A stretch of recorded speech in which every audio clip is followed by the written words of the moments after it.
भवानी शंकरो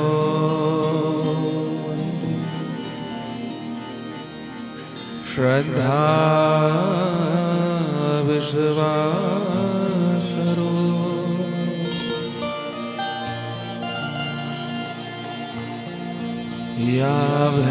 याभ्यां विना न पश्यन्ति सिद्धा स्वान्तस्तमेश्वरम्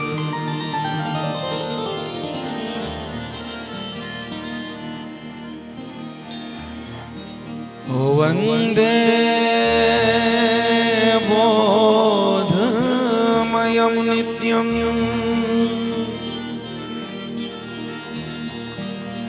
गुरुं शङ्कररूपिणं यमाश्रितो वक्रो चंद्र सर्वत्र वन्द्यते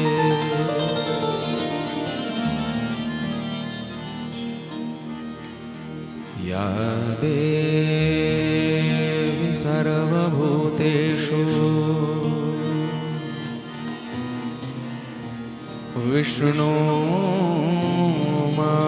विष्णुमायेति शब्दिता नमस्तस्यै नमस्तस्यै नमस्तस्यै नमो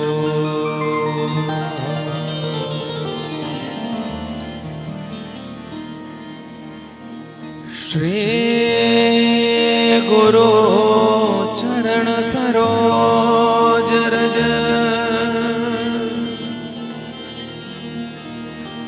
निज मन मुकुर सुधार वर्ण हूँ रघुवर विमल जसो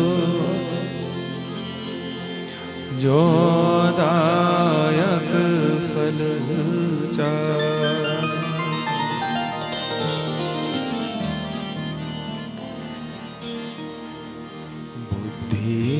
बुद्धिहीन तनु जानीते सुमिरो पवन कुमार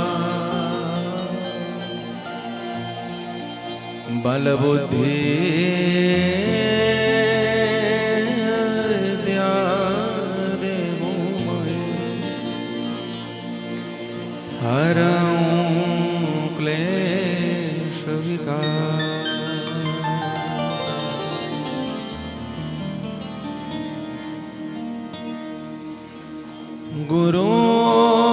गुरुर्ब्रह्मा गुरुर्विष्णु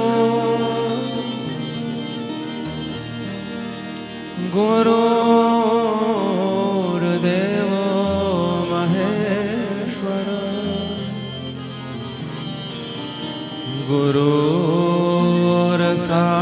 गुरुर्साक्षात् परं ब्रह्म तस्मै श्री गुरुवे नमः।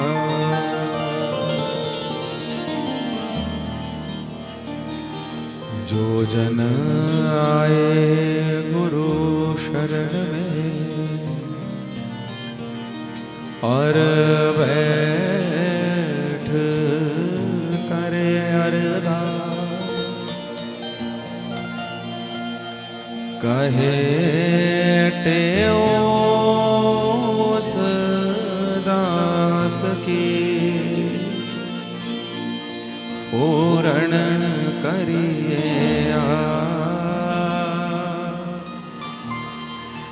पूर्ण करिए ओम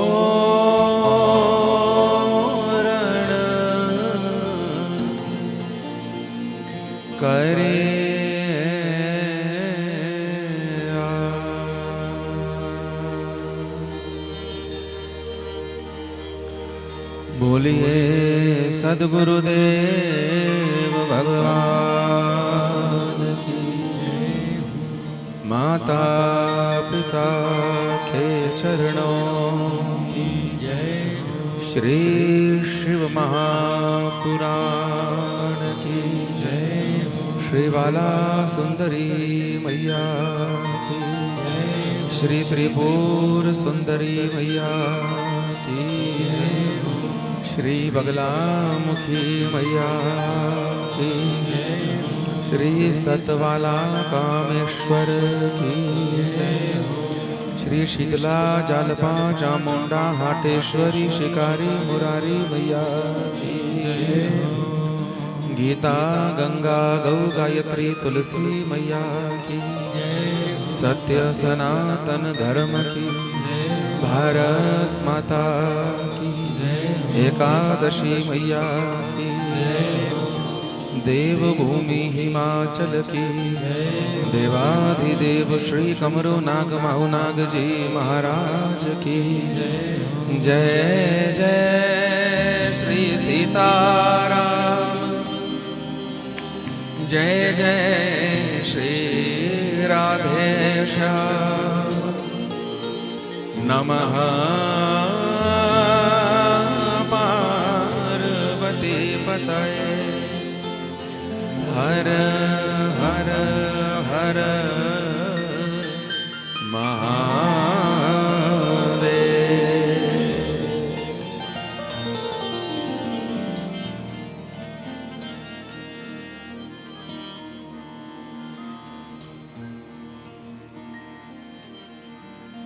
हरि शरणम नारायण नारायण नारायण।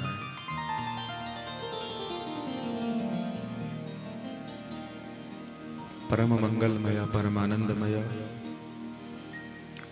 नंद नंदन यदुनंदन रघुनंदन देवाधिदेव महादेव जगत जननी भगवती माँ पारंबा त्रिपुर सुंदरी बाला सुंदरी के पावन चरणारविंद में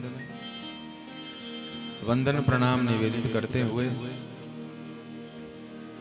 देवभूमि हिमाचल को वंदन प्रणाम करते हुए यहाँ के सभी स्थानीय देवी देवताओं को, बाला कामेश्वर जी को, बड़ा देव जी को वंदन प्रणाम निवेदित करते हुए भक्ति और शक्तिमयी माताओं को, देवियों को, बहनों को, सबको प्रणाम करते हुए उपस्थित सभी अनुभवी बुद्धिजीवियों को, प्रभु प्रेमियों को वंदन प्रणाम करते हुए चार वेदों को, चार धाम को, 6 शास्त्रों को, 18 पुराण को प्रणाम करते हुए सप्त सागरों को, सप्तपुरियों को, सप्तबारों को प्रणाम करते हुए 12 ज्योतिर्लिंगों को, 12 महा को प्रणाम करते हुए सब तीर्थों को, तीर्थराज प्रयागराज को प्रणाम करते हुए और शाश्वत सनातन इस भारत भूमि को और आज तक जितने भी इस भारत भूमि के संत, साधु, देशभक्त, क्रांतिकारी और सभी पूज्य जनों को जिन्होंने राष्ट्र की सेवा करी, देश की सेवा करी, तन से, मन से, धन से, उन सभी को पावन व्यासपीठ की ओर से और इस दास की ओर से करबद्ध जय श्री राधे, जय श्री कृष्ण। प्रेम से बोलिए हर हर महादेव, जय श्री राम, जय श्री राम।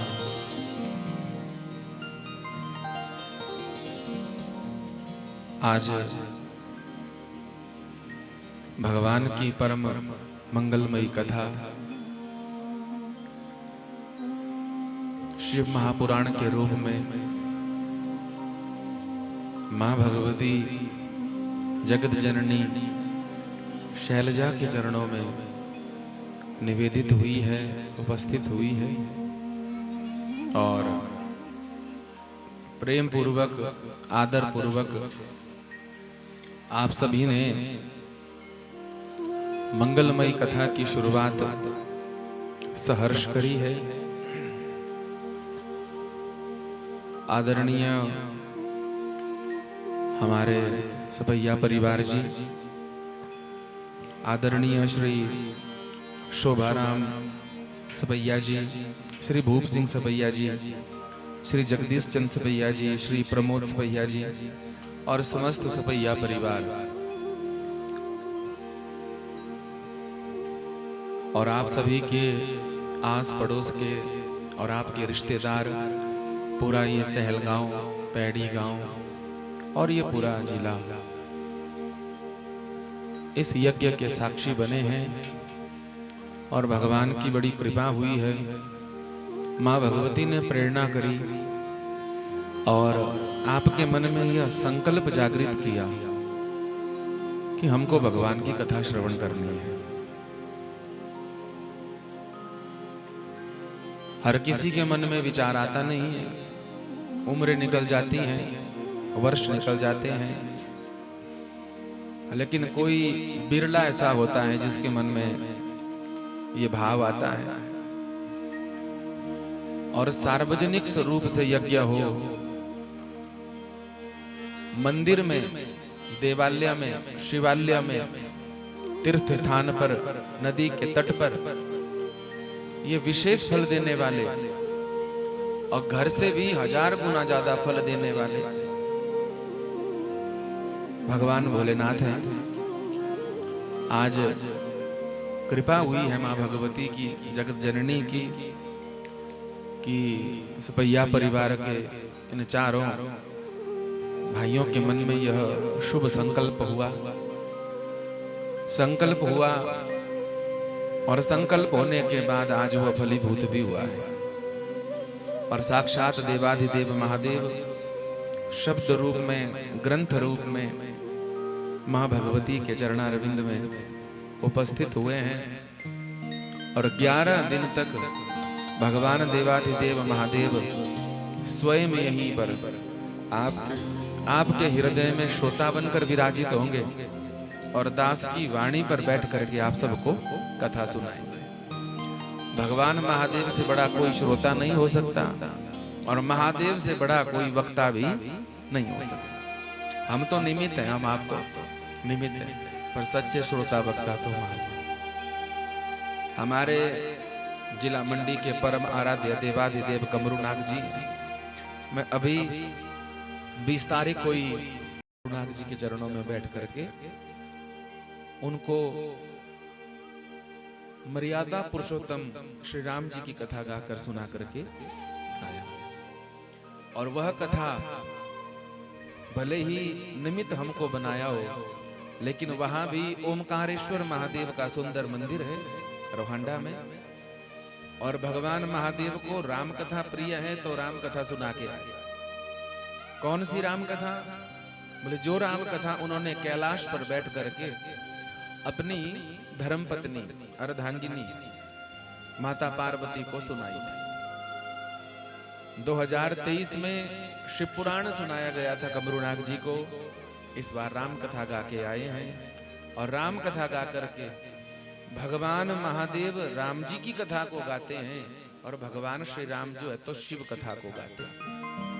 आज हमको कृपा प्राप्त हुई है कि सबसे बड़े वक्ता और सबसे बड़े श्रोता और सबसे बड़े वैष्णव देवाधिदेव महादेव की पावन यह कथा हम आप सबको श्रवण करने को प्राप्त हो रही है।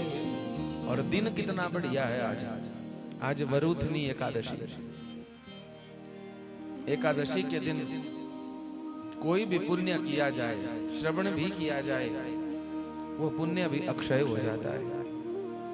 तो सर्वप्रथम तो पूरे इस गांव को, विशेष रूप से सपैया परिवार को इस सुंदर भव्य दिव्य भाव से भरे हुए आयोजन के लिए व्यासपीठ से खूब खूब बधाई, खूब खूब बधाई, खूब खूब बधाई। आइए, पहला दिन है, प्रेम के साथ आपके पंडित जी ने, आपके कुल पुरोहित जी ने, मंदिर के पुजारी जी ने खूब व्यवस्था करके सुंदर देवी देवताओं का पूजन अर्चन आवाहन किया। आनंद से आपने शोभा यात्रा, कलश यात्रा करी सभी ने। अब आइए आज की कथा चर्चा में हम प्रवेश करें, शुरुआत करें और भगवान शिवनंदन गणेश जी जो सब विघ्नों को दूर करने वाले हैं, उनसे प्रार्थना करें कि निर्विघ्न जो है यह पावन यज्ञ शुरू हुआ है, निर्विघ्न संपन्न हो।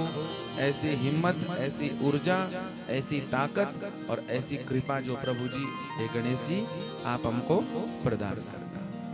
बोलिए गणपति जी महाराज की जय। आप सब भी मेरा सहयोग करना प्रेम के साथ, आनंद के साथ। कथा किसी अकेले का विषय नहीं होता। दो तरह की कथाएं होती हैं, एक व्यास पद्धति से और एक नारद पद्धति से। व्यास पद्धति से जो कथा होती है उसमें केवल वक्ता बोलता है, बाकी कोई नहीं बोलता, ना ताली बजाता है, ना कीर्तन करता है, ना जय हो बोलता है। वो कथा बड़ी कठिन है, वो परमहंसों की कथा है। पर हम तो साधारण जीव हैं, इसलिए कलयुग में सबसे प्रसिद्ध नारद पद्धति वाली कथा है, जिसमें वक्ता भी खूब आनंद से भगवान का नाम कीर्तन गाता है और श्रोता भी प्रेम मगन होकर के गा सकते हैं। 5 बजे तक खुद पर कृपा करना कि चतुराई चालाकी की यहाँ पर जरूरत नहीं है, अभिमान अहंकार की भी यहाँ पर जरूरत नहीं है। सहज भाव से हम भगवान के हैं और भगवान ही हमारे हैं। इस मंगल भाव से आप कथा श्रवण करेंगे तो सबसे ज्यादा लाभ आपको ही होगा। तो आइए गणपति जी का नाम गाते हुए, उनसे प्रार्थना करते हुए आज की कथा चर्चा में चले। बोलिए गणपति जी महाराज की जय। श्री विनायक भगवान की, श्री आनंद कंद भगवान। मैं तो जपूं सदा तेरा नाम, विनायक दया करो।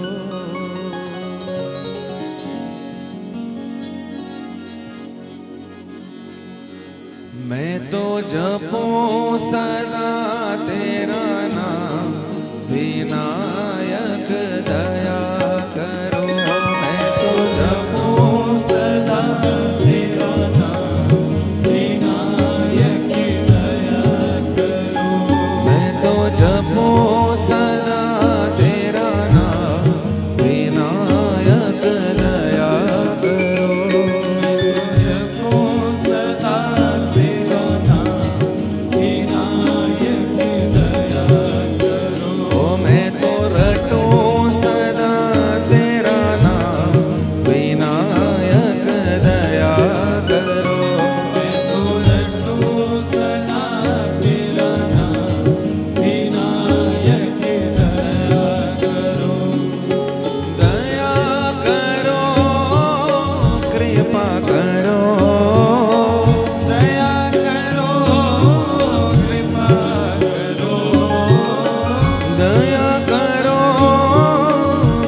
माता की सेवा। हरि बोल।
मैं तो जपूं सदा तेरा नाम, विनायक दया करो। मैं तो गाऊं सदा तेरा नाम, विनायक दया करो। बोलिए शंकर भगवान की जय हो। बाला सुंदरी मैया की जय। श्री हनुमंत लाल की जय। शिव महापुराण जय।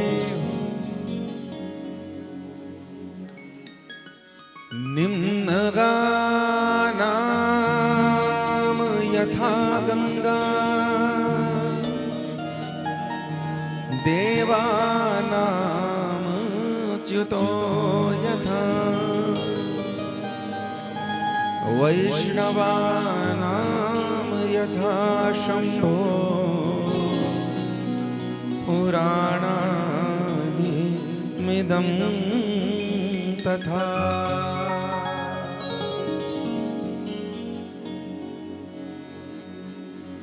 भगवान की करुणा कृपा से श्री शिव महापुराण के इस पावन प्रथम सत्र में हम आप सब एकत्रित हो रहे हैं और आधार हमारे मध्य में भगवान भूतनाथ ही विराजे हैं। भगवान देवाधिदेव महादेव आज तक जितने भी वैष्णव जन हुए हैं उन वैष्णव जनों में सबसे श्रेष्ठ है। इनसे बड़ा कोई वैष्णव नहीं हुआ। और वैष्णव किसे कहते हैं? वैष्णव कहते हैं जिनकी 3 निष्ठाएं परिपक्व हो। पहली निष्ठा नाम निष्ठा, दूसरी निष्ठा तुलसी रुद्राक्ष निष्ठा और तीसरी निष्ठा एकादशी निष्ठा। इन 3 निष्ठाओं को जो निभाते हैं, प्रेरणा देते हैं, उनको वैष्णव कहा जाता है। और ये 3 निष्ठाएं भगवान को सबसे ज्यादा आनंदित करती हैं। 12 वर्ष का एक महायुग होता है और उस महायुग तक अगर कोई इन 3 निष्ठाओं को निभाए तो भगवान का दर्शन करना, देवालय का दर्शन करना, शिवालय का दर्शन करना और उस पुरुष स्त्री का दर्शन करना, इन दोनों का फल बराबर हो जाता है। भगवान महादेव इन निष्ठाओं को निभाते हैं। आज 3 निष्ठाओं में से एक निष्ठा एकादशी निष्ठा। इस पावन एकादशी के दिन हम परम वैष्णव, परम भागवत देवाधिदेव महादेव की पावन कथा में प्रवेश कर रहे हैं। पहला दिन परिचय का होता है। क्यों सुने हम भगवान की कथा? सब कुछ तो दे दिया है उसने। बढ़िया घर बना दिया है, बढ़िया आभूषण दे दिए हैं, बढ़िया रूप रंग दे दिया है, बढ़िया नौकरी छोकरी सब मिल गई है। अब क्या जरूरत है भगवान के मंदिर जाने की? अब क्या जरूरत पड़ी हुई है कुछ काम करने की? क्या जरूरत पड़ी है अपनी कीमती कमाई जो है तो देने की? जितना समय बचा है मौज करो, आनंद करो, क्या आवश्यकता पड़ी हुई है? तो इस प्रश्न का उत्तर पहले ही दिन दिया जाता है और बहुत सुंदर उदाहरण है। आप सब महापुरुष विद्वान हैं, आपने हमको ऊपर बिठाया है, ये भी आपकी विद्वता ही है।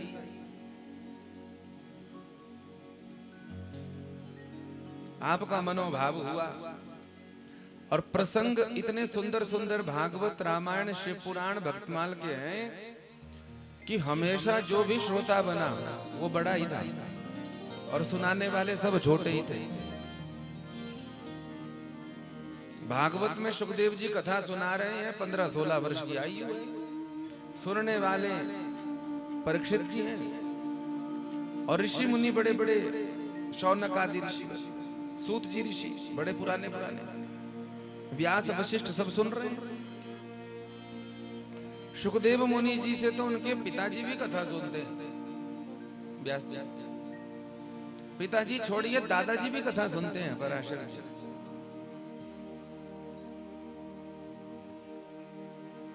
इसलिए गोस्वामी जी ने कहा कि श्रोता वक्ता ज्ञान निधि, श्रोता का नाम पहले आया।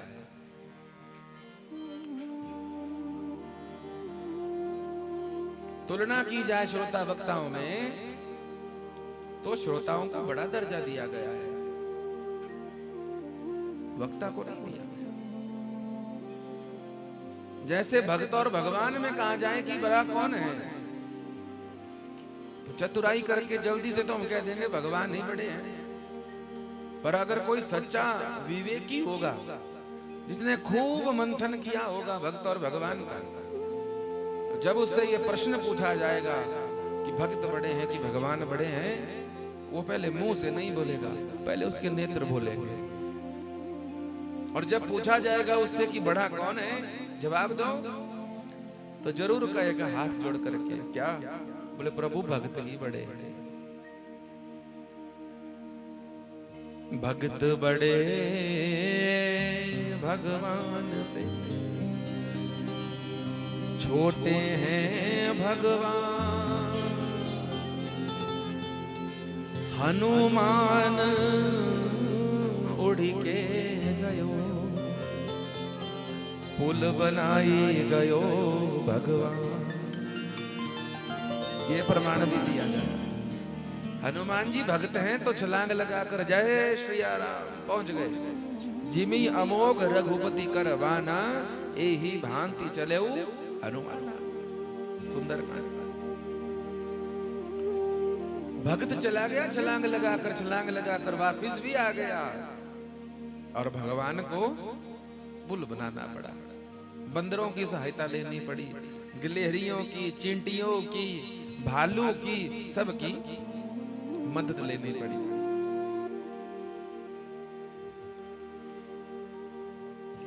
इसलिए विवेकी पुरुष ये कहेगा कि भगवान नहीं, भक्त बड़े हैं। क्यों?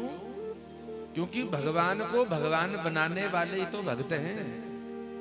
अगर भक्त ना होते तो भगवान होते ही नहीं है। तो भगवान महादेव की जो हम कथा श्रवण कर रहे हैं, उनसे बड़ा कौन भक्त होगा? हम क्यों सुने इनकी कथा? यह प्रश्न की चर्चा हम आज कर लेते हैं। आज प्रथम दिवस है, कलयुग है, तो मन में भाव आ ही जाता है लॉर्ड मैकेले की पढ़ाई पढ़ के कि क्या जरूरत है सिया राम जी की, क्या जरूरत है भगवान श्री कृष्ण की, क्या जरूरत है माँ भगवती की, महादेव की। अब तो लोग ये भी बोलने लग गए क्या जरूरत है माँ बाप की। ऋणम कृत्वा घृतम पिबेत, ऐसा जीवन हो गया। तो उनके लिए हम छोटी सा उदाहरण दे देवे कि क्यों हम सत्कर्म करते हैं, क्यों हम ऐसे एकत्रित होकर के बैठते हैं, क्यों हम इतना खर्चा करते हैं। कपड़े का, आभूषण का, दाल चावल का, वो खर्चा तो फिर भी भरपाई हो जाएगी, कमा लेंगे। पर एक खर्चा तो ऐसा है उसकी भरपाई कभी नहीं होगी। कौन सी? समय की। 24 अप्रैल थोड़ी आएगा दूसरी बार 2025 का। जितनी मर्जी चतुराई कर दो, सिफारिश लगा लो, जितनी मर्जी पहुंचो, जितना मर्जी दिमाग, ये दिन का आएगा दोबारा। तो क्यों करते हैं ये सब काम? ये प्रश्न पहला है। पहले दिन जो है, तो जब कोई कार्य करना होता है तो सबसे पहले झाड़ू लगाया जाता है। और पहला दिन वक्ता का भी परीक्षण होता है। बहुत लोग ऐसे हैं जो हमें जानते नहीं, पहली बार सुन रहे होंगे, और हमारे लिए भी पहली बार ही हम यहाँ पर आए हैं, तो हमको भी पता लगाना होता है कि श्रोता कैसे हैं। आज 5 बजे तक की आपकी भी परीक्षा है और हमारी भी परीक्षा है। बोलो हर हर महादेव। तो पहला प्रश्न जो सबके मन में है, क्यों हम खर्चा करें, क्यों समय खर्च करें, क्यों सब कुछ इतना करें, क्यों दान देवें, क्यों पुण्य करें, क्यों मंदिर बनावें।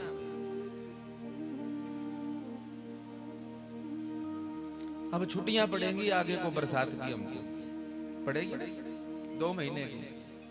बड़ा बढ़िया उदाहरण है, मैं कितनी जगह देव गया उसको, मुझे बड़ा अच्छा लगता है। जो खूब पढ़ा लिखा होगा उसको भी ये उदाहरण अच्छा लगेगा, और जो अंगूठा वाला होगा उसको। हम आप सब बरसात में होने वाली छुट्टियों का सब आनंद लेते हैं। 2 महीने की छुट्टियों का इंतजार रहता है। छुट्टियां कल से पढ़नी होती तो आज ही आनंद हो जाता, और सब तैयारी हो गई। 15 दिन ननिहाल रहेंगे, 15 दिन मौसी के घर में रहेंगे, 15 दिन बुआ जी के घर में रहेंगे, आदि आदि। और छुट्टियां हुई, पहले ही दिन चले गए। अब जो समझदार लोग थे, छुट्टियों का आनंद तो बड़ा भारी है, खूब मौज हो गई। कल से 2 महीने तक स्कूल नहीं जाना पड़ेगा। बच्चों को सबसे ज्यादा खुशी यही होती है। पर एक दुख हो जाता था छुट्टियों में, क्या? होमवर्क बहुत ज्यादा मिलता था। छुट्टियों का काम बड़ा भारी अध्यापक दे देते। तो अब जो समझदार बच्चे थे, वो तो शुरुआत के हफ्ते 10 दिन में ही पूरा काम निपटा देते थे, दिन रात लगे रहते थे। फिर कहते बाकी 2 महीना मौज करेंगे, जितने दिन बचेंगे। लेकिन कुछ महापुरुष होते थे, वो कहते थे माता जी अभी होमवर्क नहीं करेंगे, 2 महीना पड़ा है। पहले ननिहाल जा लेते हैं, मौसी के घर, बुआ के घर जा लेते हैं, बाद में फिर होमवर्क करेंगे। माता जी भी प्रेम बस भेज देते परिवार वाले। और कब 2 महीना बीत गए पता नहीं चलता। आखिरी 5-7 दिन बचते तो बुलाते जबरदस्ती, घर को आजा बेटा, हो गया समय। और बुलाते तो 1 हफ्ते में 2 महीने का काम कहां होने वाला। तो पूरा परिवार होमवर्क करने लग जाता, पर वो पूरा ना होता। अगले दिन स्कूल खुल गए। अब जो शुरुआत में पूरा होमवर्क कर चुका है, वो तो आपकी तरह बैठेगा आराम से, उसे कोई चिंता नहीं है। क्यों? होमवर्क बढ़िया किया है। टीचर चाहे जितनी मर्जी खराब हो, होमवर्क पूरा किया है तो कोई डर नहीं। डर किसको है? जिसने होमवर्क या तो आधा किया है, गड़बड़ किया है, या तो किया ही नहीं है, उसको डर ही रहेगा। भैया जी, उससे बढ़िया उदाहरण क्या हो सकता है? 2 महीने की छुट्टियां, हम आपको भी भगवान ने यहाँ पर छुट्टियों पर ही तो भेजा है? हमको भी छुट्टियां। किसी को 20 वर्ष की छुट्टियां, किसी को 40 वर्ष के लिए भेजा, किसी को 60, किसी को 70, किसी को 80, किसी को 100 छुट्टियां तो दी। क्यों दी? भगवान ने कहा मैंने बड़े सुंदर सुंदर पहाड़ बनाए, जरा देख के आ। बड़ा सुंदर सुंदर बर्फ वाला क्षेत्र बनाया, जरा घूम के आ। बड़ा सुंदर सुंदर समंदर बनाए, जरा गोता लगा के आ। बहुत बढ़िया बढ़िया रेगिस्तान बनाया, थोड़ा घूम के आ। इतनी सुंदर प्रकृति, पशु पक्षी सब बनाए, थोड़ा घूम के आ। मौज कर, छुट्टी भेजा है तुझे। पर छुट्टी भेजने के साथ साथ क्या, भगवान ने हमको होमवर्क भी दिया। क्या होमवर्क? बोले जब छुट्टियां बिताए ना, तो बीच बीच में अपने हाथ से थोड़ा दान भी किया करना, थोड़ा पुण्य भी किया करना। अब जिन्होंने ये काम माना, यहां पर आकर के भी आनंद किया, और अपने हाथ से समय समय पर किसी भी रूप में गैया मैया के लिए, ब्याही हुई बिटिया के लिए, या किसी गरीब असहाय के लिए, किसी मंदिर में, किसी यज्ञ में सहयोग दिया। उन्होंने होमवर्क पूरा किया। जिनका होमवर्क पूरा है उनको जाने का डर नहीं होगा, उनको जाने का डर नहीं होगा। पर जिन्होंने सारी उम्र लूट घसीट दी, सारी उम्र, जाने का समय हो गया, तब भी चिंता पड़ी हुई है। ऐसा आदमी जब जाने का समय होगा तो उसका मरण बड़ा कष्टप्रद होता है, उसको बहुत भय होता है, उसे बहुत डर होता है। क्यों? क्योंकि होमवर्क किया नहीं। हम आपसे निवेदन कर रहे हैं, 11 दिन की पावन कथाएं प्रथम दिवस आज है। जिसका होमवर्क शेष रह गया हो, समय रहते कर लीजिए, ताकि ये तो अटल सत्य है, जाना तो सबको ही, हमको भी जाना है, आपको भी जाना है। तो जाति बार किसी प्रकार का कोई भय नहीं होगा। हमने किसी साधु संत को जो है जाति बार ऐसा नहीं देखा कि और आयु मिल जाए और आयु मिल जाए। वो हमेशा यही कहते थे भगवान ने बड़ी कृपा करी है, अब शरीर पूरा हो जाए धाम चले जाए तो बढ़िया। वो कभी डरे नहीं मरने से, क्योंकि उन्होंने कर्म अच्छा किया, अपना जो स्वधर्म था उनका। तो हम साधु संत तो बन नहीं सकते, हम सब गृहस्थ लोग हैं, तो गृहस्थी में कैसे बने, साधु वाला भाव कैसे निभाए। तो भगवान बड़ी सुंदर बात कहते हैं कि अगर आप स्वधर्म का पालन करते हैं, स्वधर्म का पालन करने वाला साधु संत से भी अच्छी गति पाता है। स्वधर्म का मतलब क्या है? अगर आप पिता हैं तो पिता का जो धर्म होता है उसको अच्छी तरह से निभाइए। अगर आप भाई हैं तो भाई होने का अच्छा कर्म निभाइए, आनंद हो जाएगा। आप पत्नी हैं तो पत्नी होने का धर्म निभाइए, आप पुत्र हैं पुत्र होने का धर्म निभाइए। विचार करना इस बात का जरा, बुद्धि से नहीं हृदय से, कि अगर सब अपने अपने जितने भी यहां पर बैठे हैं ना, कोई भाई है, कोई बेटा है, कोई पति है, कोई पत्नी है, कोई कुछ है, आप सब अपने आप से विचार करना, अगर हम सब अपने अपने धर्म का पालन करने लग जाएंगे तो क्या कभी अधर्म होगा? द्वापर हो, सतयुग हो, त्रेता हो, कलयुग हो, कोई फर्क नहीं पड़ेगा युग का। सब अपना अपना धर्म निभाने लग जाएंगे तो कभी अधर्म होगा ही नहीं। पर हमको अपने धर्म का पता लगेगा कैसे? मैंने 4 बातें सुनाई, थोड़ा दिमाग लगाया, थोड़ी बुद्धि लगा दी, थोड़ी वाक चातुरी जोड़ दी साथ में। बोलने के लिए क्या है, पर ये बोलने के बाद मैंने आपको प्रभावित कर दिया। आप कहेंगे वाह वाह क्या बात कही महाराज, बहुत बढ़िया। तो आप तो प्रभावित हो गए, कब तक? कब तक प्रभावित? जब से मुझसे अच्छा बोलने वाला आपको नहीं मिलेगा। जैसे ही आपको मुझसे अच्छा बोलने वाला मिलेगा, हम दूसरे नंबर पे आ जाएंगे, वो आपको ज्यादा बढ़िया लगने लगेगा। पर वो भी कब तक अच्छा लगेगा? जब तक उससे बढ़िया नहीं मिलेगा। तो ऐसे करते करते तो हमारी उम्र निकल जाएगी, किस सिद्धांत पर पहुंचेंगे पता ही नहीं चलेगा महाराज जी। इसलिए आप प्रमाण नहीं हैं, हम प्रमाण नहीं हैं, हमारी वाणी हमारी चतुराई प्रमाण नहीं है। प्रमाण क्या है? हमारे शास्त्र और हमारे पुराण, ये ही प्रमाण है, ये प्रमाण है बाबा जी। इसीलिए इनको मध्य में रख करके हम बात करते हैं। भगवान की प्राप्ति करना है, धर्म का पालन करना है, भक्ति करनी है, साधन करना है, कौन बताएगा हमको?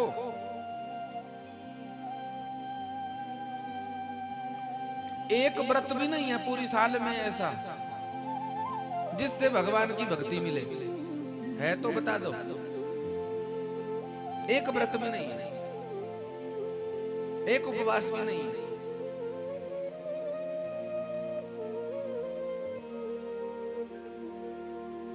तो भगवान की भक्ति, भगवान का प्रेम, अपने धर्म का पालन हम करें, बुराइयों से बचें, वासनाओं से बचें। इसके लिए क्या साधन है? इसके लिए कोई और साधन नहीं, केवल और केवल भगवान की कथा कान से भीतर जाए तो सब प्रकार के संकट का हरण।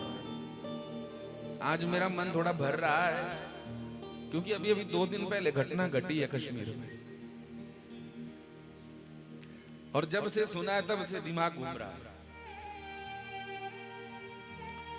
हम बढ़िया लाइटों में, टेंट वेंट में, रंगीन चादरों में बैठे हैं, बढ़िया साफ, और कईयों की मांग का सिंदूर चला गया, कईयों का कुछ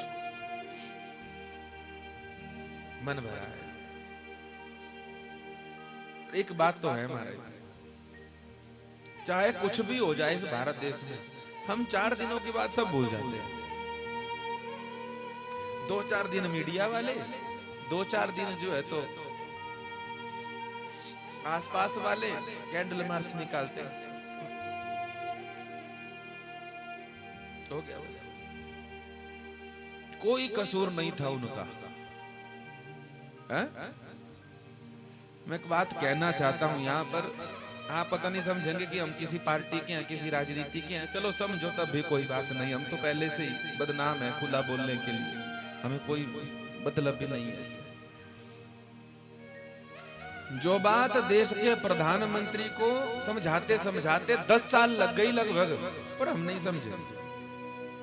जो बात समझाते समझाते आरएसएस के प्रमुख और विश्व हिंदू परिषद के प्रमुखों को दशकों लग गए, पर हम तब भी नहीं समझे महाराज जी। जो बात समझाते समझाते सच्चे साधु संत और देशभक्तों को लग गई समझाते समझाते, हम तब भी नहीं समझे।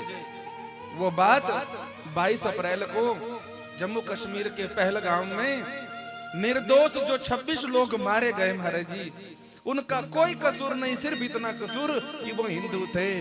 उनकी आहुति चली गई, उनका जीवन समाप्त हो गया। अब हमको पता लग रहा है क्या कि हम ब्राह्मण क्षत्रिय वैश्य या जाट या राजपूत या गुजर या सैनी नहीं है तो हम हिंदू हैं। उनकी और कोई गलती नहीं थी जो मारे गए, उनकी सिर्फ इतनी गलती थी कि वो हिंदू। क्या गलती थी? हाँ, ये अब समझ आ रहा है, ये अब समझ आ रहा है हमें। जब वो चले गए क्या गलती थी उनकी? थी कोई गलती? मर गए भारी चारा करते करते और बन गए चारा महाराज। बोल जाएंगे 2-4 दिन तक, कोई नहीं रखेगा यहाँ।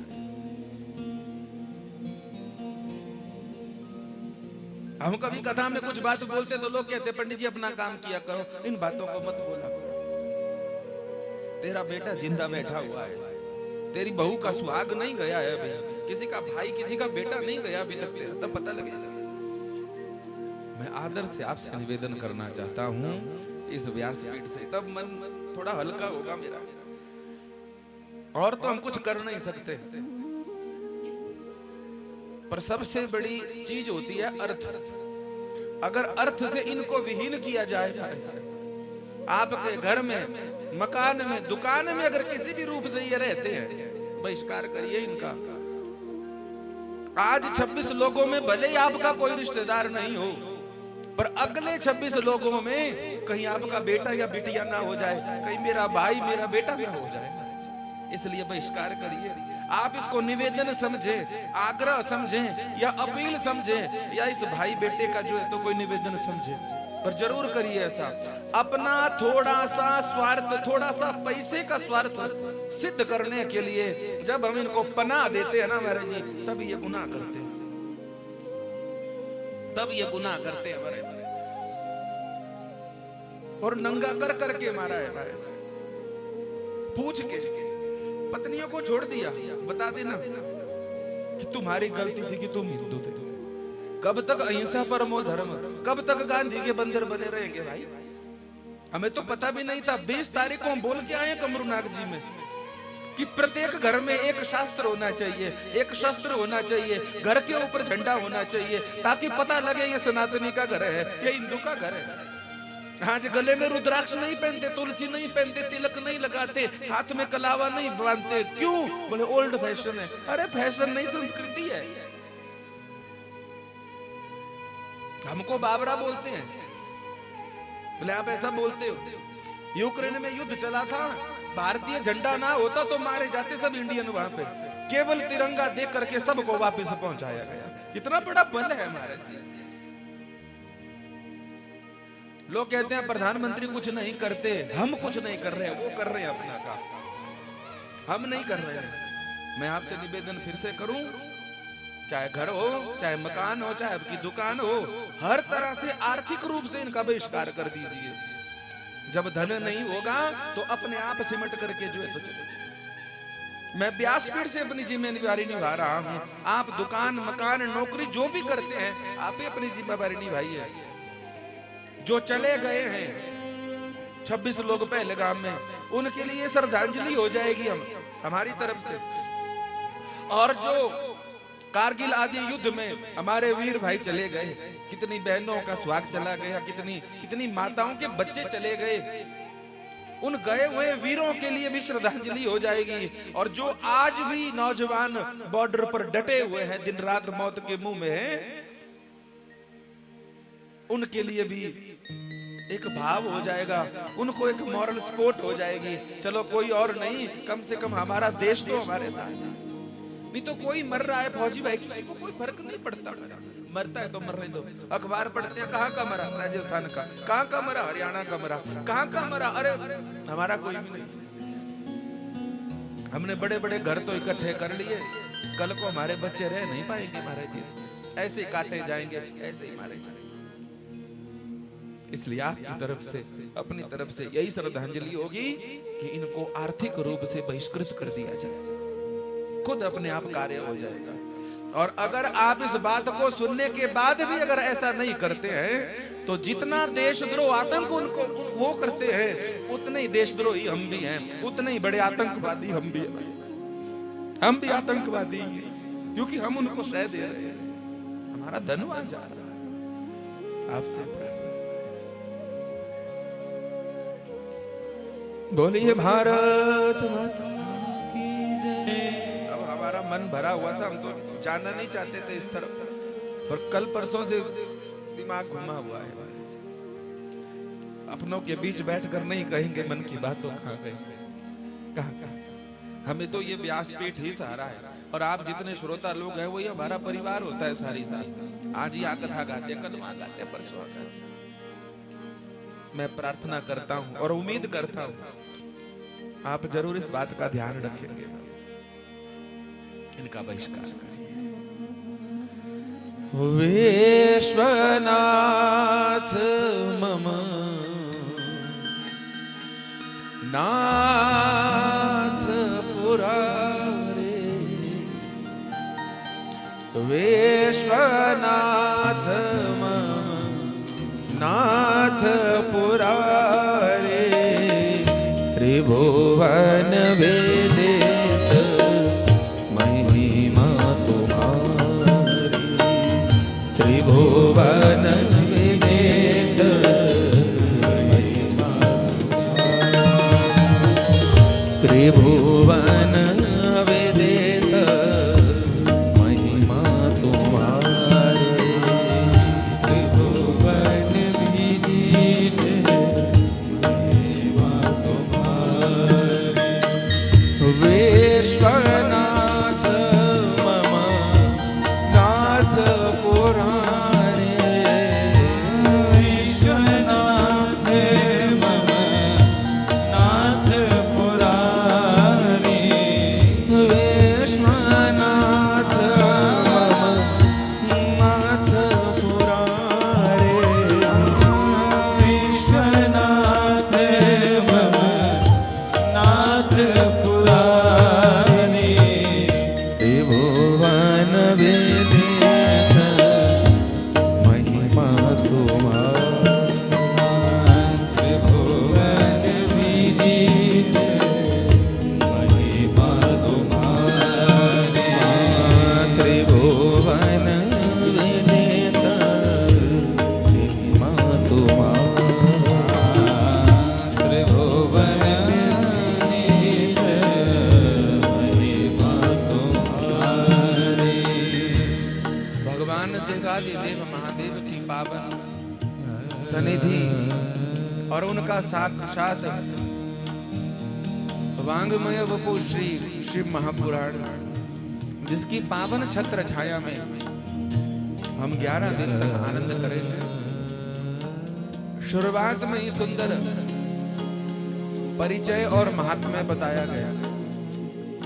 महात्म्य को श्रवण करने से हमारे मन के जो तर्क होते हैं, हमारे मन के भीतर भगवान के प्रति, अपने सनातन के प्रति कुछ ऐसी चीजें जो हमारी भक्ति निष्ठा को कम करती हो, उसको बढ़ाने के लिए, पुष्ट करने के लिए भगवान की कथा के प्रथम दिन परिचय दिया जाता है। नैमिषारण्य की पावन धरा, भारतवर्ष में बड़े भारी तीर्थ हैं, बहुत तीर्थ हैं।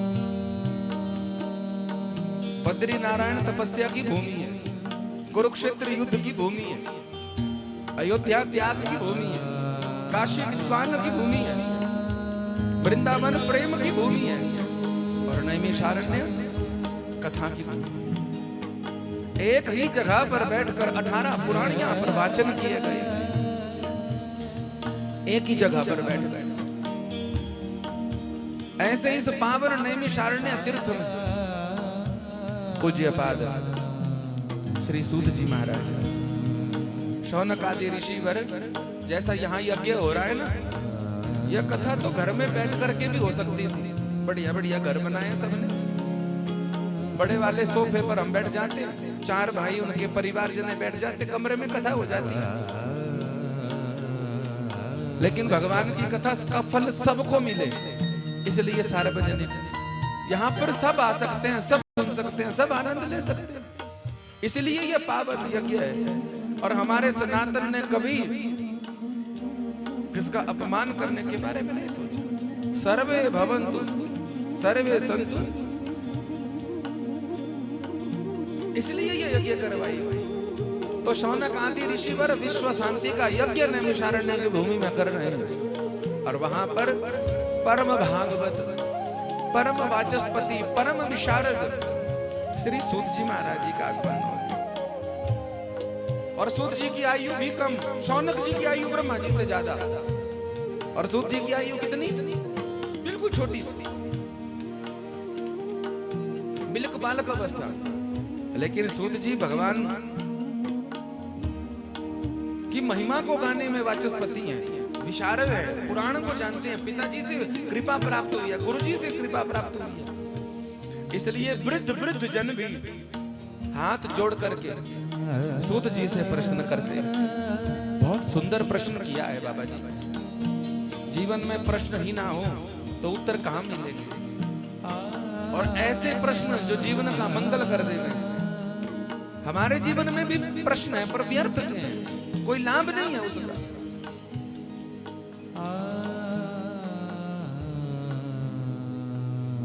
बस गुड़िया ले जाओ पानी।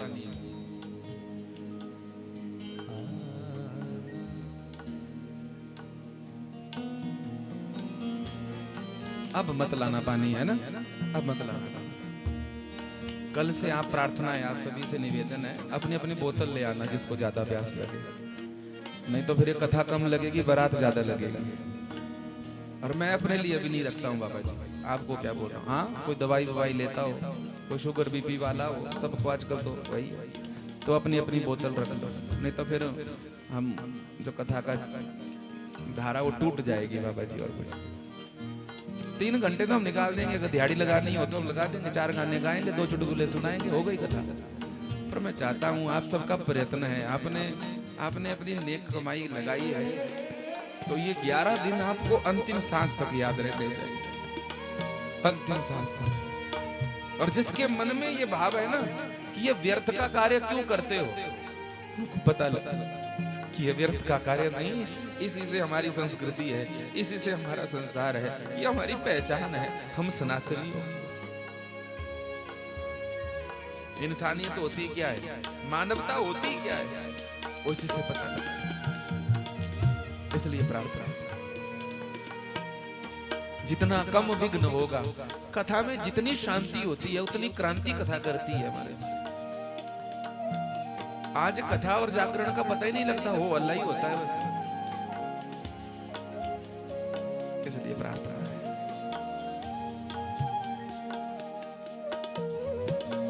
शौनक ऋषि जी महाराज जो 88,000 ऋषियों का प्रतिनिधित्व कर रहे हैं, जब सूत जी महाराज आए तो जो सबसे बड़े ऋषि हैं शौनक जी, सबसे वृद्ध हैं, ब्रह्मा जी से ज्यादा आयु जिनकी है, वो हाथ जोड़ खड़े हैं। ये कितनी प्यारी परंपरा है। विनम्रता, विनय, जो विद्यावान होगा ना महाराज जी, वो हमेशा झुका रहेगा। जो विद्यावान होगा ना, वो झुका रहेगा। जितनी बार राम जी ने प्रणाम किया है रामायण में, इतनी बार लखनलाल ने नहीं किया है। और राम जी से ज्यादा बार प्रणाम हनुमान जी ने किया है। भैया आज भी बोलो, राम जी की प्रसिद्धि ज्यादा है कि हनुमान की? हाँ, हनुमान की प्रसिद्धि ज्यादा है।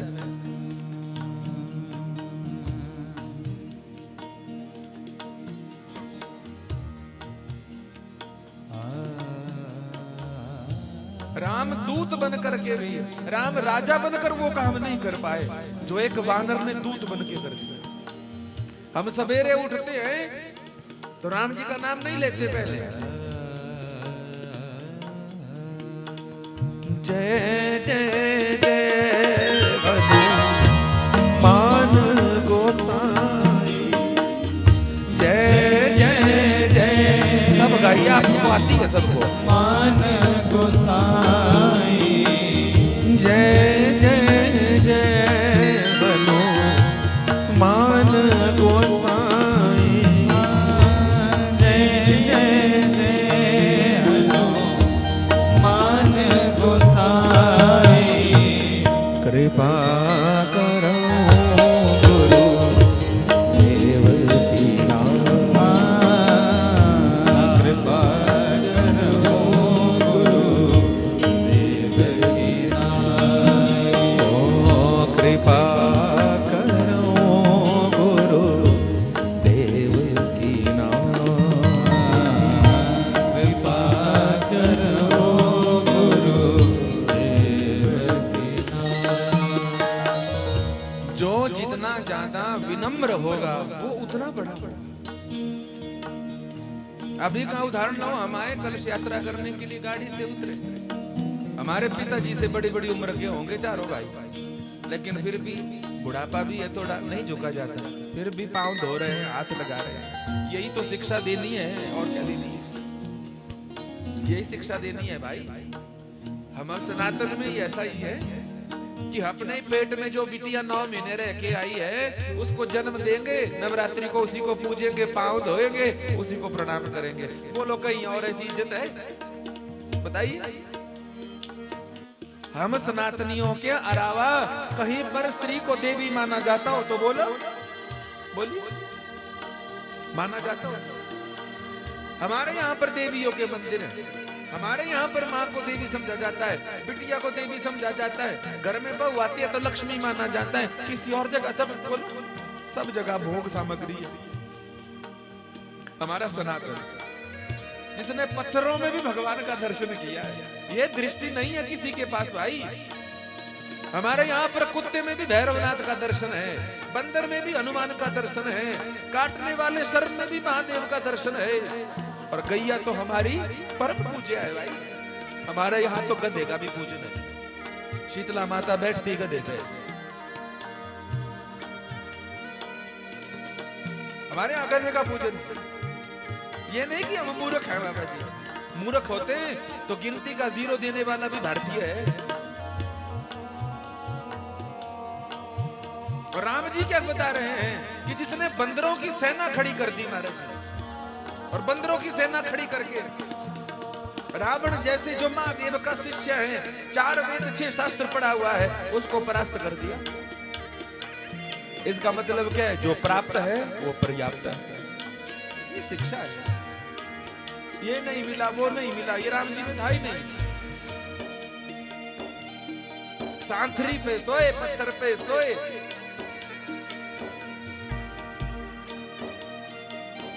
छोटे से सूत जी आए हैं, बड़े बड़े ऋषि मुनि खड़े हो गए जब शौनक जी ने उनको प्रणाम किया।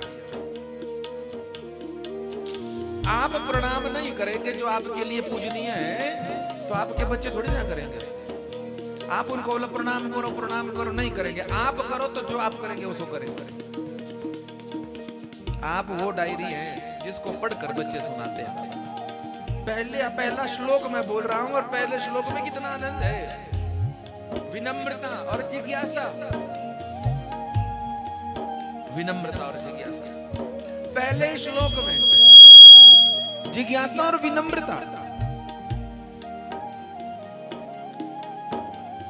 हमारी जिज्ञासा हमसे वो कार्य करवा सकती है जो हम पढ़ लिख के नहीं कर सकते।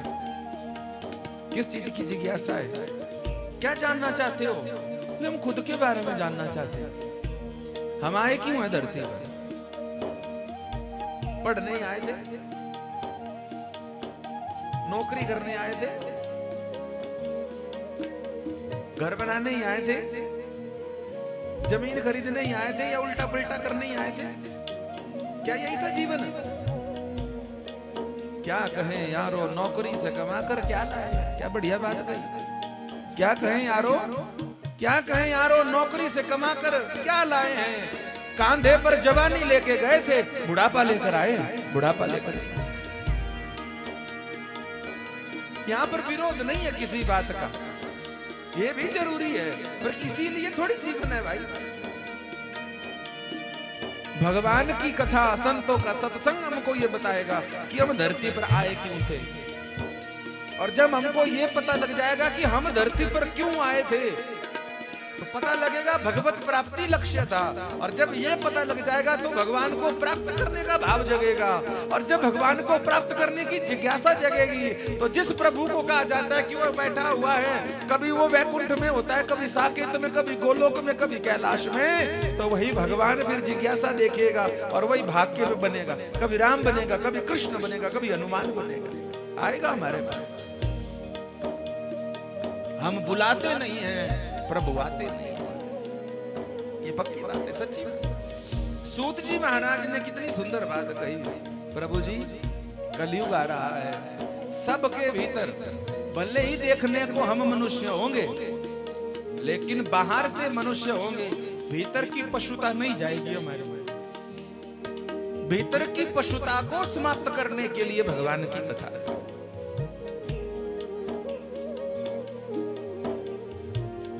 भीतर की पशुता, हम बाहर से तो मनुष्य हैं। तो सूत जी क्यों कह रहे हैं कि कलयुग में हर एक जीव जो है, तो लगभग सब जीव जो है निशाचर हो जाएंगे, राक्षस हो जाएंगे। आप कहेंगे महाराज क्या बोल रहे हो, राक्षस? हाँ, आपने कभी विचार किया? पुलस्त्य के बेटा हुए विश्रवा, विश्रवा के बेटा हुए रावण। पुलस्त्य कुल के ब्राह्मण थे, पर उनको निशाचर कहा जाता है, राक्षस। क्यों कहा गया उनको? क्यों कहा गया उनको निशाचर? कौन है निशाचर?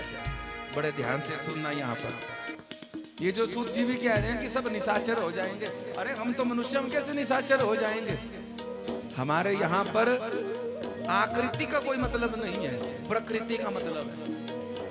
आकृति तो कोई भी हो जाएगी, लेकिन प्रकृति क्या है हमारी? प्रकृति का मतलब होता है स्वभाव क्या है हमारा। इसलिए आकृति से मतलब नहीं, प्रकृति से मतलब है। बड़े ध्यान से सुनिएगा आप, हमारे यहाँ पर आकृति नहीं, प्रकृति की पूजा है। और प्रकृति स्वभाव की वजह से ही, जिनका स्वभाव अच्छा नहीं है उनको निशाचर कहा गया। किन किन को कहा गया? बड़े ध्यान से सुनना सब आप।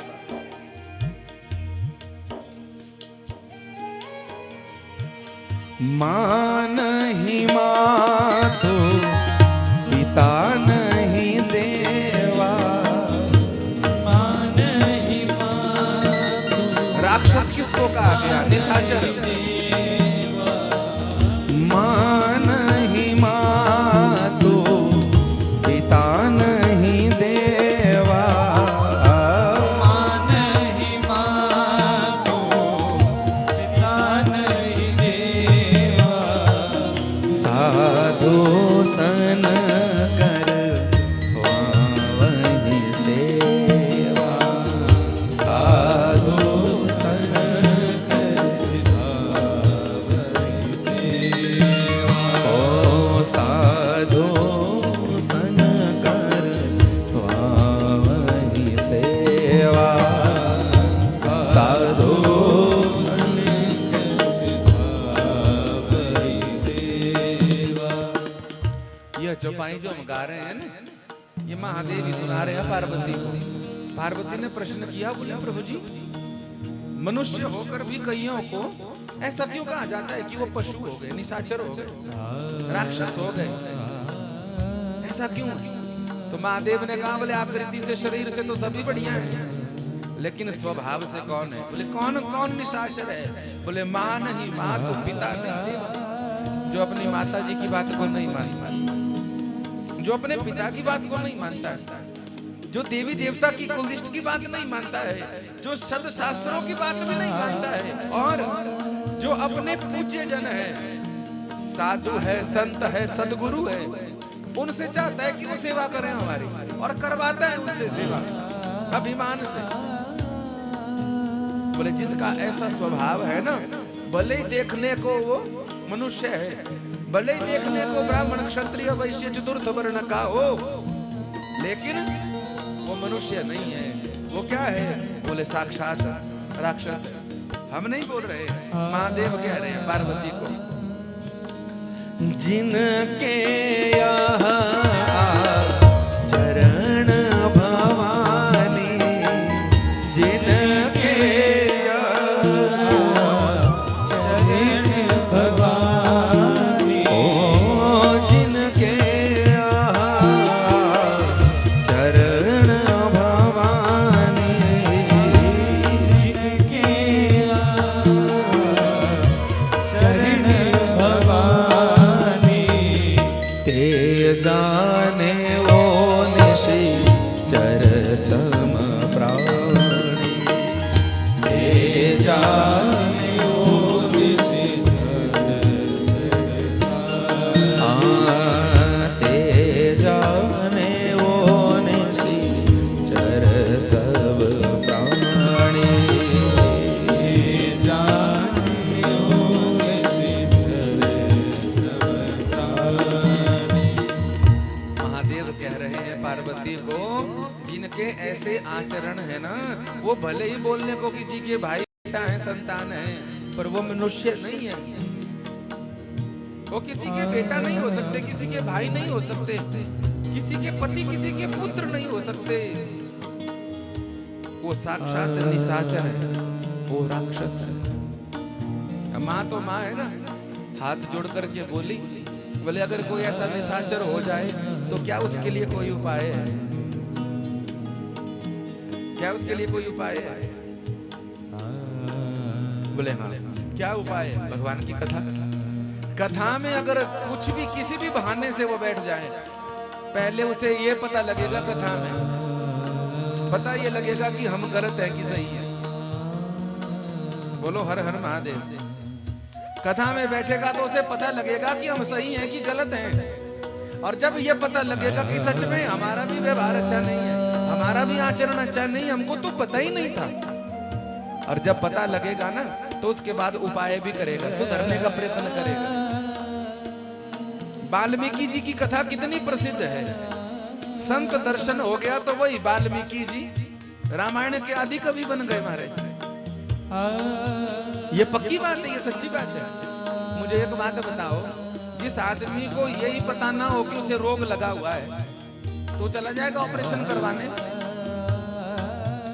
पहले तो पता करना पड़ेगा कि हम बीमार हैं, और जब बीमारी का पता लगेगा फिर आदमी पथ्य भी करता है, परहेज भी करता है, इलाज भी करता है। आप में से बहुत से लोग ऐसे होंगे जिनको बीपी शुगर अभी तक नहीं है, तो गुलाब जामुन देकर घबराते नहीं है, खुश होते हैं। जलेबी देख करके घबराते नहीं है, खुश होते हैं। कब तक खुश होते हैं? जब तक शुगर चढ़ा नहीं है।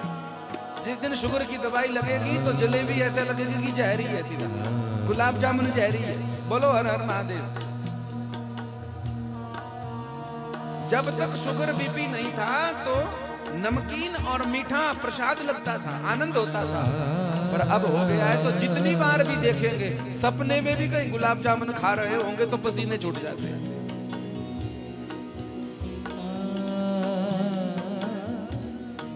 जब आदमी को रोग पता लगता है तो उसका उपचार जरूर करता है। यहां से कोई चला जाए नेर चौक और डॉक्टर साहब के पास बोले, मेडिसिन वाले के पास, डॉक्टर साहब हाँ दवाई दे दो। डॉक्टर साहब पूछेंगे हुआ क्या है? बोले वो ज्यादा मत पूछो, दवाई दो बस।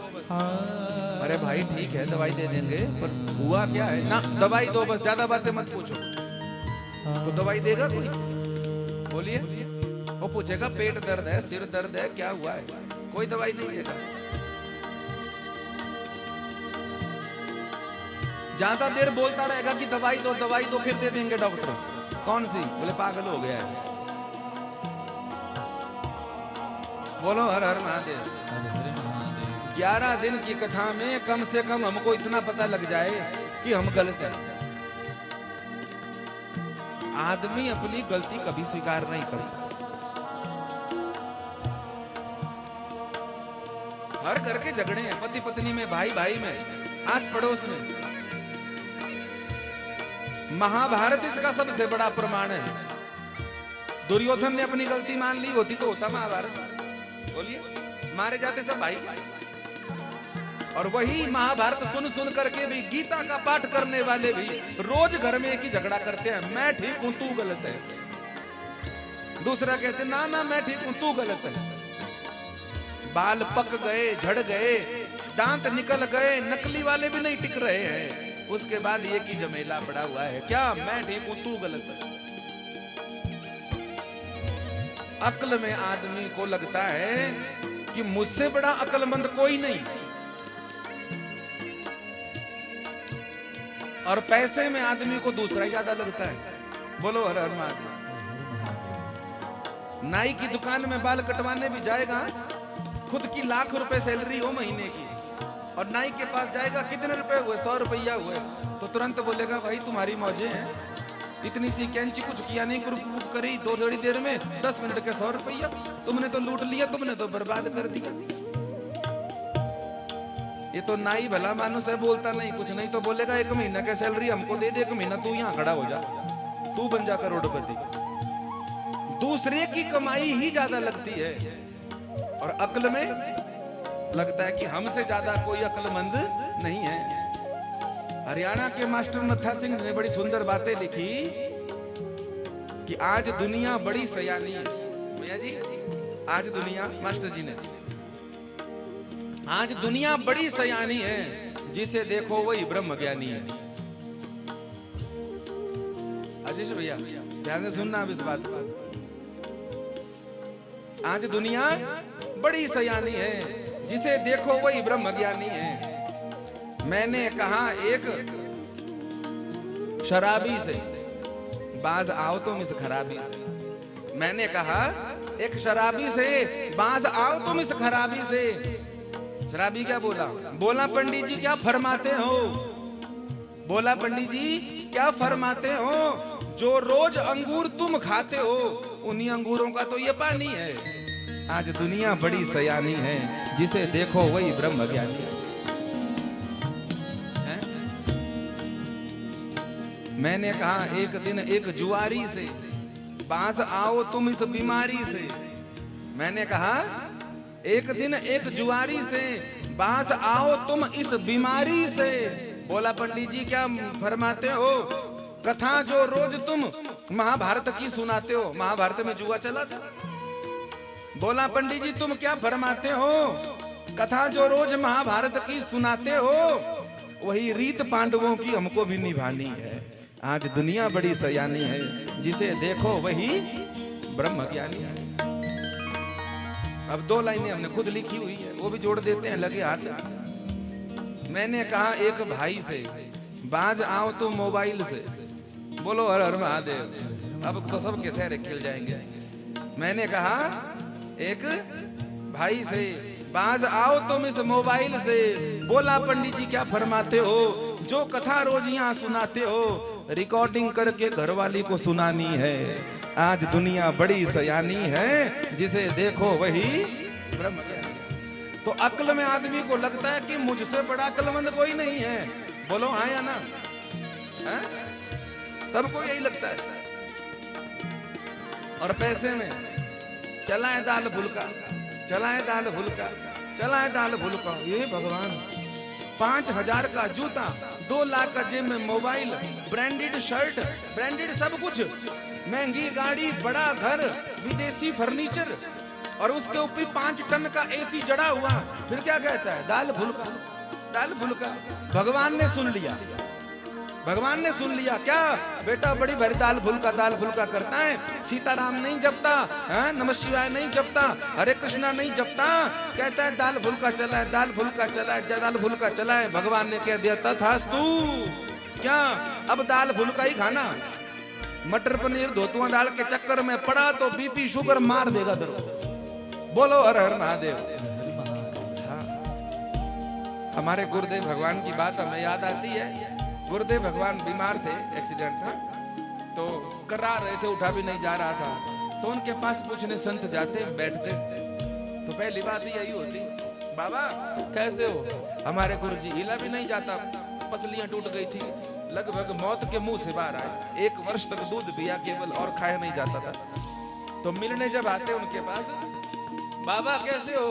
तो एकदम से हमारे गुरुदेव भगवान, वाणी चलती थी, शरीर तो चलता नहीं था साला। तो गुरुजी एकदम कहते, बड़ी मौज है, बहुत बहुत।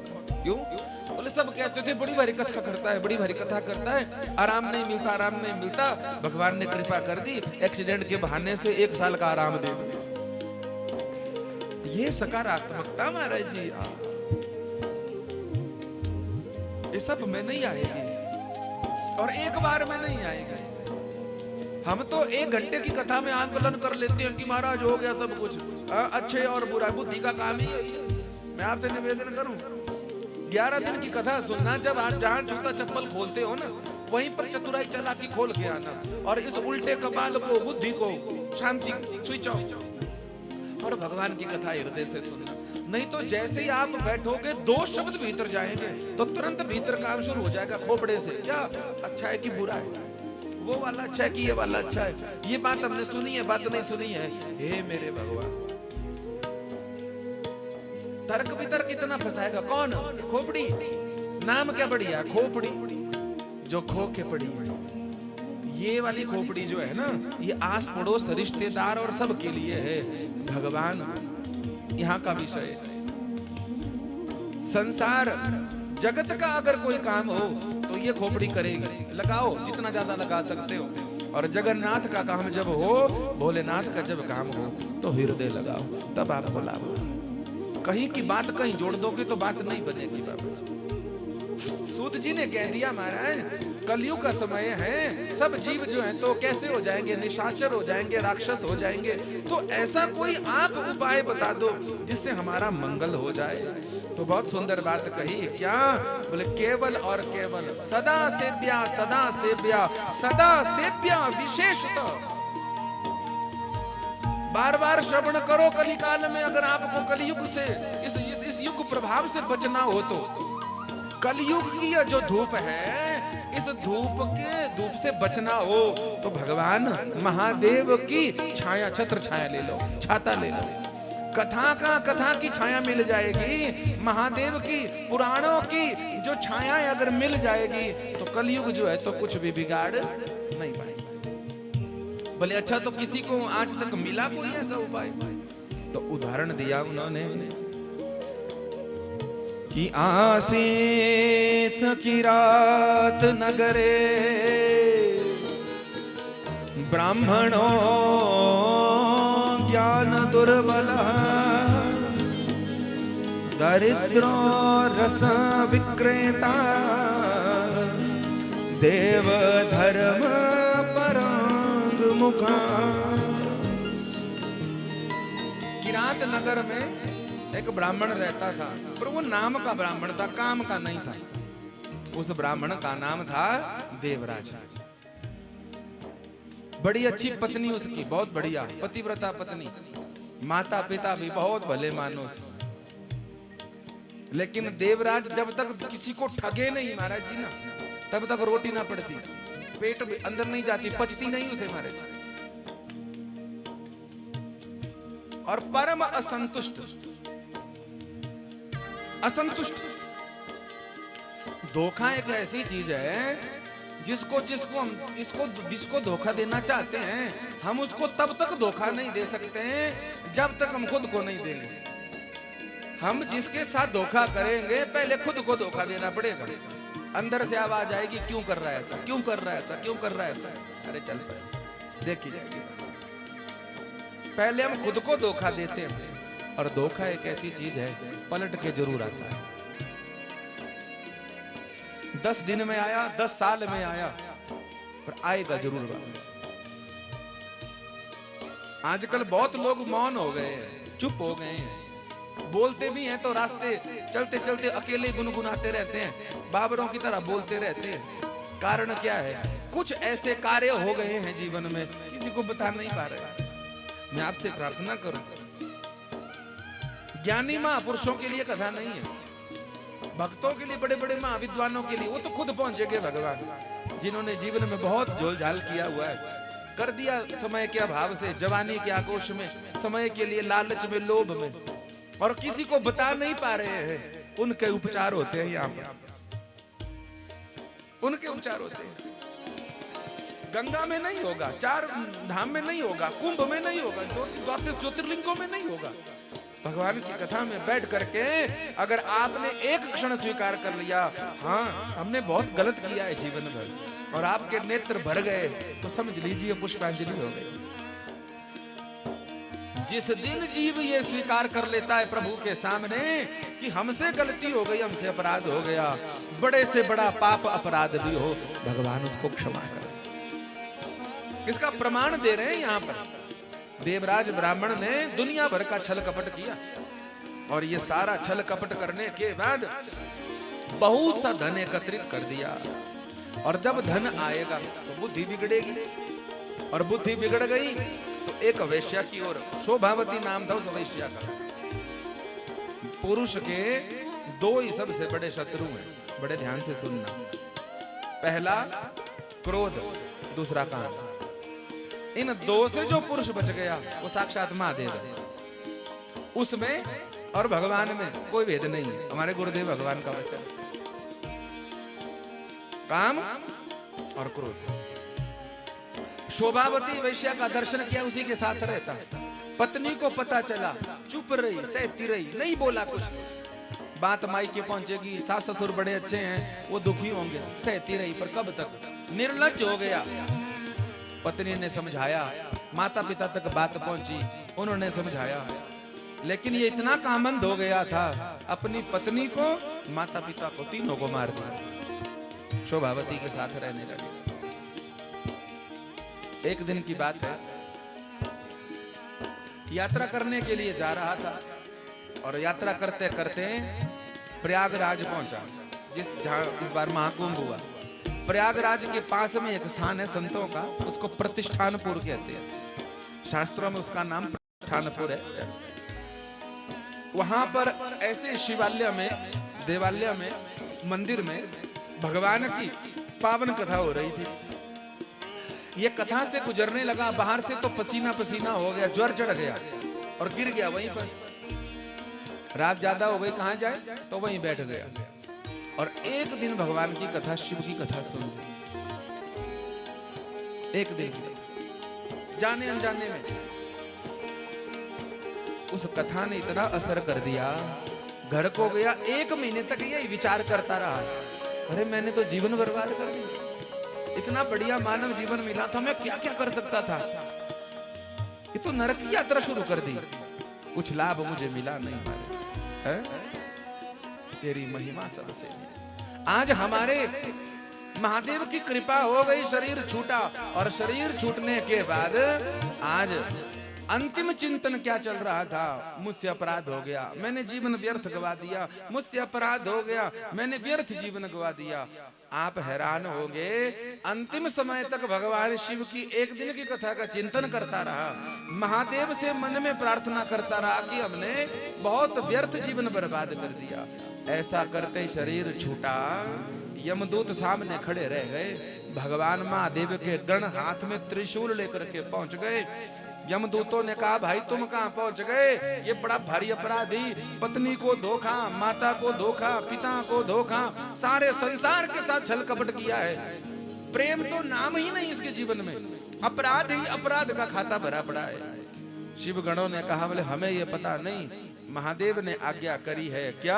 इसने अंतिम 1 महीने में एक तो भगवान की कथा सुनी है, और दूसरी बात अंतिम समय तक ये मेरा चिंतन करता रहा है, इसलिए अंतमति सो गति, इसके जितने पाप ताप संताप थे वो सब समाप्त।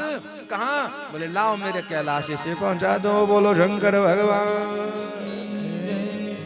उदाहरण छोटा सा है बिल्कुल, और ये विचार मत करना, इस बात को इस तरह से मत लेना कि अभी मरने का समय थोड़ी हुआ है, अभी तो कर लो जितना बुरा कर सकते हो, आखिर समय में हम कर लेंगे। अगर यही चतुराई करी तो हो गई कथा फिर तो। बोलो हर हर महादेव। हाँ? जितना जीवन हुआ है कम से कम मन से स्वीकार कर लो बाबा जी। हाँ क्या कि हम अच्छे नहीं है, हम अच्छे नहीं हैं। मैं बहुत बार उदाहरण देता हूँ। आप अपने पिताजी के पास जाओ, अपनी माताजी के पास जाओ। पिताजी का स्वभाव कड़क होता है, माताजी का स्वभाव थोड़ा नरम होता है। आपने कोई भी कुछ भी गड़बड़ काम किया हो, आप साल 2 साल 6 महीना से बात भी नहीं कर रहे हो, बहुत दुखी किया है अपने माता पिता को, लेकिन जब आप उनके पास आओ, हाथ जोड़ो और कहो पिताजी मुझे माफ कर दो, बहुत बड़ी गलती हो गई। माताजी से कहो माताजी बहुत बड़ी गलती हो गई, हमें माफ कर दो। मुझे बताओ कोई माता पिता होंगे ऐसे? भले ही क्रोध के मारे एक आधी लगा भी दे, पर उसके बाद लगाने के बाद वही खींच करके हृदय से भी लगा ले। कोई माँ जो है तो माफ, ऐसा हो ही नहीं सकता कि माफ ना करे। कोई पिता ऐसा हो ही नहीं सकता बाबा जी जो माफ ना करे। तो जब साधारण माता पिता में इतना बल है, तो जगत नियंता जो भगवान देवादिदेव महादेव है, जिनका नाम ही आशुतोष है, माने जो जल्दी माने उसी का नाम आशुतोष होता है, तो क्या उनकी शरण में जाकर हम स्वीकार करेंगे कि हमने अपराध किया है? तो क्या वो नहीं मानेंगे? 101% महादेव मानेंगे और हम पर, आप पर, सब पर कृपा करेंगे। बोलो भगत वत्सल भगवान की, उमा शंकर भगवान की जय। और महादेव ने तो ऐसों को माफ कर दिया है कि क्या बता, कोई चर्चा हम आगे तक करेंगे। साधारण देव की कथा नहीं, महादेव की कथा हमें इस पावन मास में, इस एकादशी में प्राप्त हुई है। उन महादेव की शरण में चले, आज की कथाओं को भगवान के अर्पण करें। मन तो बहुत था कहने का, आज देरी हो गई, लेकिन कल से समय पर जो है तो कार्य शुरू हो जाएगा। आइए प्रेम के साथ महादेव के चरणों में हाजिरी लगा लेवे और उसके बाद आरती की ओर बढ़ेंगे। बोलो भगत वत्सल भगवान की जय। तो महादेव भोलेनाथ तेरी महिमा सबसे न्यारी है। बोलो शंकर भगवान की जय। महादेव भोलेनाथ तेरी महिमा सबसे न्यारी है। महादेव भोलेनाथ तेरी महिमा सबसे न्यारी है। महादेव भोलेनाथ तेरी महिमा सबसे न्यारी है।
खुश हूँ सब लीला तुम्हारी है। अब मैं खुश हूँ थोड़ा थोड़ा हाथ ऊपर कर दीजिए और बोल दीजिए महादेव भोलेनाथ तेरी महिमा सबसे न्यारी है। महादेव भोलेनाथ तेरी महिमा सबसे प्यारी है। ओ महादेव भोलेनाथ तेरी महिमा सबसे न्यारी है।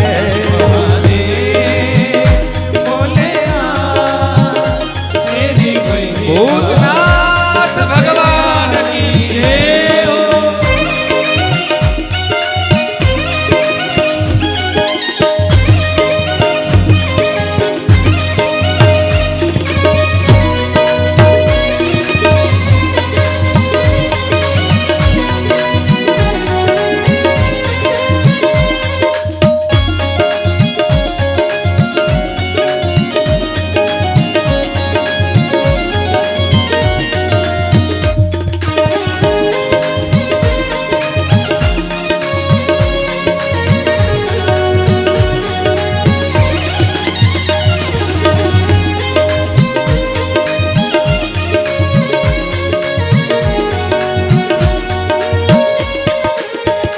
दुनिया जो कहे बस कहती रहे।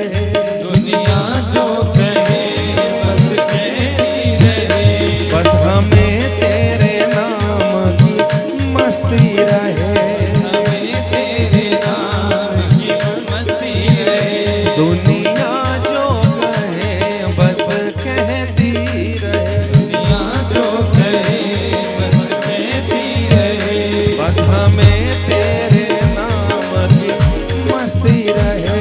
हमें तेरे नाम की मस्ती रहे। अब और किसी से न यारी है। और किसी से न यारी है। अब और किसी से न यारी है। और किसी से न सब बोलिए यारी है। महादेव भोलेनाथ तेरी महिमा सबसे न्यारी है।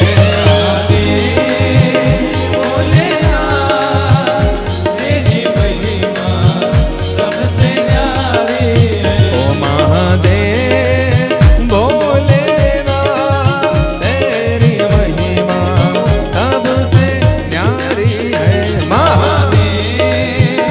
भोलेनाथ तेरी महिमा सबसे प्यारी है। ओ तेरी महिमा सबसे न्यारी है। तेरी महिमा सबसे प्यारी है। ओ तेरी महिमा सबसे न्यारी है। तेरी महिमा सबसे प्यारी है। ओ तेरी महिमा सबसे न्यारी है। तेरी महिमा सबसे प्यारी है। ओ तेरी महिमा तेरी महिमा तेरी महिमा सबसे न्यारी है।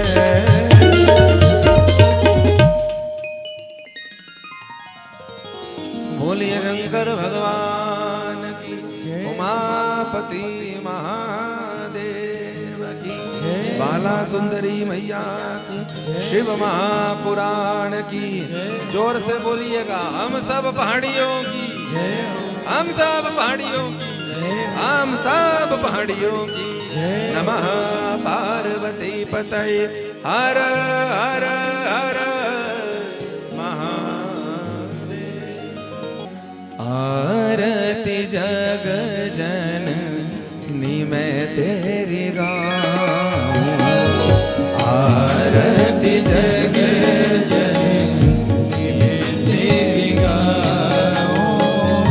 आरती जग जननी मैं तेरी गाऊं। आरती जग जननी मैं तेरी गाऊं। तुम बिन विनय मैं किसको सुनाऊं। तुम बिन विनय में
कैटभ मारे माँ बीज मधु कैटभ मारे माँ भगतों के मैया काज सवारे भगतों के मैया काज सवारे मैं भी तेरा दास का मैं भी तेरा दास का हूँ आरती जग जननी मैं तेरी गाऊं आरती जग जननी मैं तेरी गाऊं जो कोई मैया जी के द्वारे पे आते जो कोई मैया जी के द्वारे में आते भगत सदा सुख संपत्ति पाते भगत सदा सुख सम्मति पाते मैया जी को मैं भी मन में बिठाऊं मैया जी को मैं भी पल में बिठाऊं आरती जग जननी मैं तेरे गाऊं आरती जग जननी मैं तेरी गाऊं जो कोई मैया जी की आरती गाए जो कोई मैया जी की आरती गाए जो कोई ध्याए सोई फल पाए जो कोई ध्याए सोई फल पावे छोड़ तेरा दर इस दर जाऊं छोड़ तेरा दर इस दर जाओ आरती जग जननी मैं तेरी गाऊं आरती जग जननी सब बोलिए मेरे साथ